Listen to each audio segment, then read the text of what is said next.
part 3 of my birthing story at 2:45 a.m. We're going to call it Tuesday, so this is now day 3 of labor. I had a cervical check and I was now 6 centimeters dilated, so moved 2 centimeters additional from the 4 hours before, almost 5 hours before that, at 100% effaced and -1 or maybe even 0, so baby's still not really dropping much. 4 hours later, I again have no notes for 4 hours because I was just chilling, vibing, playing my Switch, singing songs, hanging out, trying different positions, trying anything to get this baby to drop. I had another cervical check and I was 7 centimeters, so still not moving very fast, and I was 100% effaced, -1 station, so baby's not really moving enough. An hour and a half later at 8 a.m., I had my doctor come by and he suggested Pitocin or maybe breaking waters to move things along. I declined. I wasn't ready at that point. I was like, no, I'm still comfortable and things are moving. They're moving slowly, but it's fine. It wasn't killing me. And then my doula came back at that time. She had left for quite a while in the nighttime so that she could rest. At 9:30, I was vibing so well that my epidural popped out. Well, not popped out. It was still in my back, but the pieces that connect to each other, the tubes, popped apart. And that's a closed system. That's a sterile system. So they can't just pop those two back together. They have to totally reset it. And so they were like, oh my God, this is terrible. And I was like, nah, this is great. Because I knew at the point where you get your epidural, you got about 24 hours to get that baby out. And I was like, this is resetting the clock. I got more time with my epidural. This is fine. This is great, actually.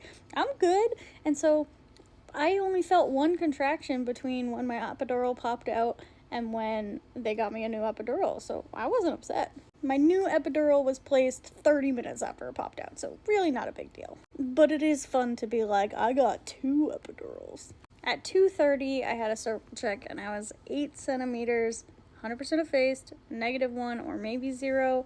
And I was starting to think, okay, maybe it's time for me to consider something to move things along. So I started 4 milliliters per hour of Pitocin. At 3:40, we upped the Pitocin a little bit to 6 milliliters per hour.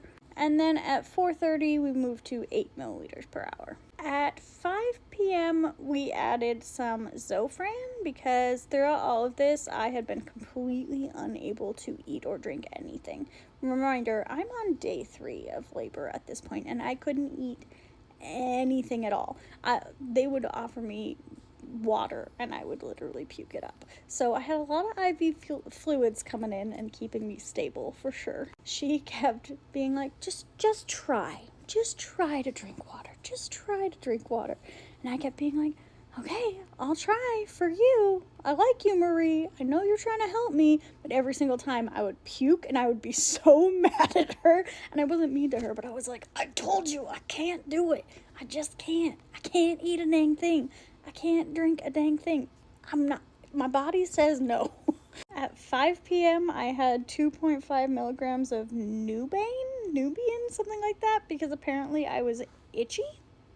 I have no memory of this, but this is in my notes, and this is why it's so helpful to have my notebook. At 6:40, my doctor came back, and I was like, all right, fine, let's break my waters. I really didn't want to at any point, but at that point, I was like, all right, we're on day 3.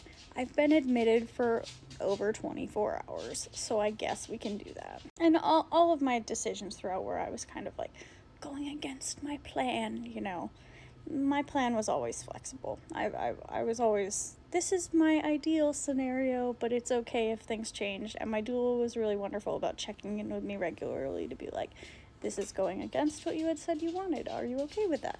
And I was. This note says IUPC added. I don't know what that means, so if you do, please tell me.